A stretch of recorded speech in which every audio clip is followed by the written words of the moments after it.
To strengthen trade between Africa and the Caribbean, Afreximbank, in collaboration with African leaders, has implemented a number of structural reforms to achieve this objective. A $2 billion pipeline has been put in place to link Africa and the Caribbean and facilitate intra-regional investment.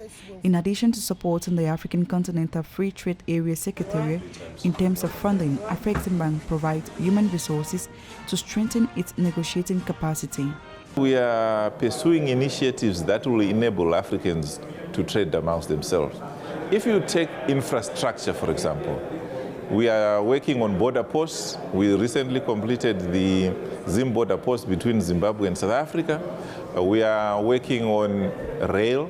We are working on a rail in Ghana. But we're also working on standards that will enable Africans to trade better amongst themselves.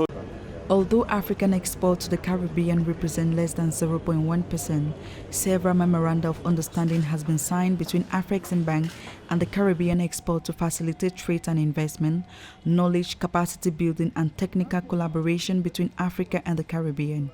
Afreximbank has also harmonized around 144 standards for pharmaceutical products and motor vehicles. There are countries in the Caribbean who have discovered oil and gas. You need to find resources to build the infrastructure, to move those products to the market and to exploit them.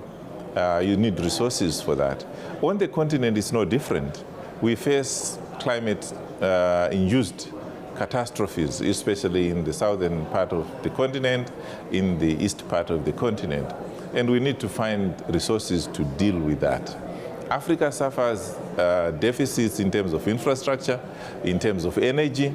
That's why we are promoting and financing refineries such as the Dangote that was highlighted. According to the International Trade Center, Africa and the Caribbean hold enormous potential with trade in goods and services projected to reach $1.8 billion annually by 2028.